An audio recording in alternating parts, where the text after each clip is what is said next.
Are Wales seriously going into a game against Australia as the favourites? You guys certainly seem to think so, but now the team has been announced, what do the bookies think? Let's dig into it all and find out. So yesterday I put out a poll on the channel to see what people think who's going to win this game. And out of 144 votes, 87% said they fancied Wales. Now, first of all, thank you to you guys who voted, much appreciated. But that is a staggering difference, especially when you consider where Wales have been over the last 2 years. Now, obviously, this is a Welsh rugby channel, so we're going to be biased. But I just thought it was interesting that the gulf was actually that big. Anyway, let's look at something more interesting and look at the teams. So I'll quickly run through the forwards. We've got Gareth Thomas, Ryan Elias and Thomas Francis, Will Rowlands, Adam Beard, and in the back row, Aaron Wainwright, Jack Morgan and Talupe Faletau. So, like I said, no real surprises. Maybe the fact that Elias is in instead of Lake, but I think a few people expected that after Elias's good performance in the first game.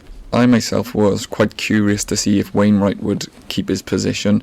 I thought maybe he could bring in Rafael at 7, move Jack Morgan to 6, because then we'd have the double jackal threat. I think you saw in the Fiji-Australia game how kind of exposed Australia got at times at the ruck, and I thought, given how good those two are at the breakdown, that Gatland may try and target that, but obviously not. Also, congrats to Adam Beard, who wins his 50th cap. Congratulations to him. But yeah, as we expected in the forwards really, I guess the only surprise would be Elias and not Dewi Lake. But Elias did have a really good game against Fiji. Set piece was good around the park, and Gatland obviously has some faith in him. So yeah, Elias is starting.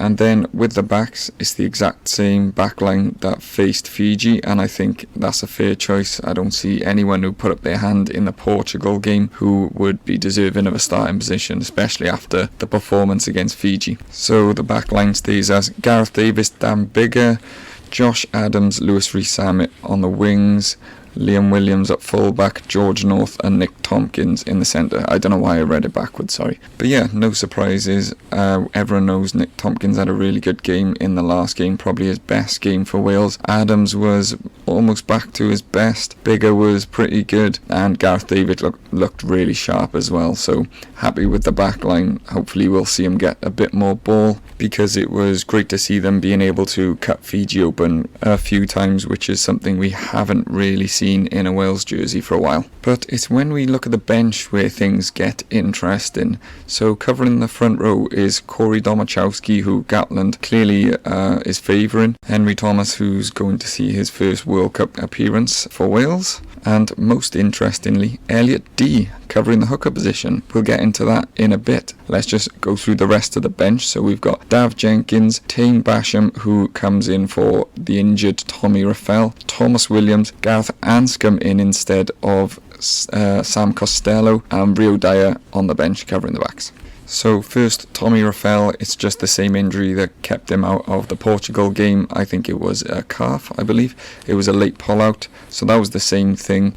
And then Anscombe, no surprise personally to see him come in. I thought as soon as he was fit and ready to go that Gatland would start favouring him over Costello, just purely for his experience. He's played in big games, he's made big kicks as we've seen in the past, so yeah, no surprise, even though he didn't really particularly flash, I didn't think, in the Portugal game. No surprise to see him on there with his experience coming off the bench. Glad to see Henry Thomas getting an opportunity. I thought he may have an opportunity to start going into the World Cup, but I think coming off the bench, he's a good option, good scrummager. But as I said, the big omission is Dewi Lake, and it's actually not an injury apparently.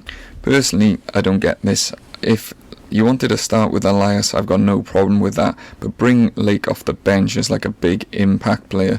But yeah, he's gone with D. I'll quickly read what Gatland's comments were about not picking Dewi Lake. So he literally said, quote, "He was disappointed. He hasn't had a lot of rugby. That was probably the decision we made. He'll be an important part of us going forward." And then he continued, "Elliot Dee brings an energy off the bench. Dewi was disappointed, but it doesn't mean he won't feature," which that makes no sense because he's obviously not on the bench. But who knows? We just have to back Gatland that he's seen that Lake is just not up to scratch at the moment. I thought he had a pretty decent game game against Portugal, some of the line-out darts, which everybody knows is his issue, weren't great, but I think, like I said, he's just a point of difference player. He can make a real impact, especially bringing him off the bench. If it's close to the line and they're picking and going or coming off the maul, he is so difficult to stop. But I don't know, it is what it is. He's the co-captain and he's getting completely left out the squad. It makes no sense to me, unless he's saving him for the Georgia game and he's going to save Jack Morgan for that one, and he wants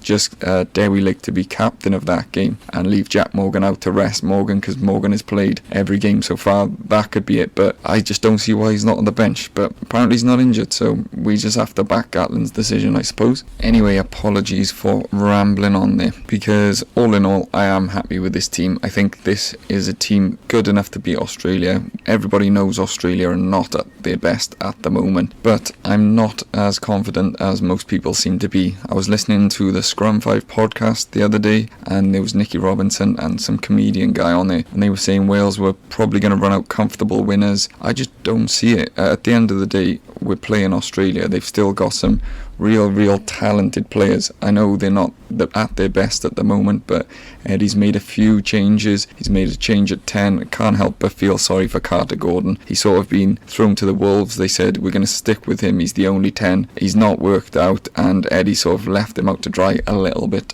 But yeah, they still got some great players. They've got, Nawangwe Toasi, I probably said that wrong, sorry. Karabetti and Karevi, some real good players. They are missing Skelton, but they're still going to be dangerous. And let's not forget, the last time we played Australia, we built up a nice, big, comfortable lead, and we still lost. I know that was under Pivac, but they're still going to be very, very dangerous, I think. And this is a must-win for them, so they're going to come to play. Having said all of that, I do still think Wales will win. Let's not forget that this is practically a must-win for Wales as well. If they win, they're through, no matter what happens in the Georgia game, no matter what happens elsewhere in the group. But they have to win this to definitely progress. If they lose, they need to lose within a losing bonus point, and then it's all sorts of jiggery-pokery how we go from there. So yeah, it's a must win for Wales as well, but I think Gatland's going to get us prepared. He's got a generally pretty good record against Eddie Jones, and Australia are sort of in turmoil. I'm hoping that Eddie Jones has lost that locker room a little bit. It does seem that way somewhat, but I'm not too sure. But either way, I'm predicting a nail biter. I don't see Wales running out comfortable winners. I see it being tight up to the last minute. And looking at the bookies, if that's your thing, they also agree with me. They've actually got Wales plus 0.5 favourite, so it's basically even. So they obviously don't think Wales are going to run away with it either. But let's see. It's very exciting times. I mean, if you think about where we were before we came into the World Cup, and if you'd have said to me, you've won your first two games and your favourites against Australia, would you take it? And obviously I would snap your hand off. So let's hope the boys pull it through. It's going to be a good game, and regardless of the result, I'll have a video out on Monday reacting to the game. So comment and let me know what you think about the squad, and I'll catch you on the next one. Thanks for watching.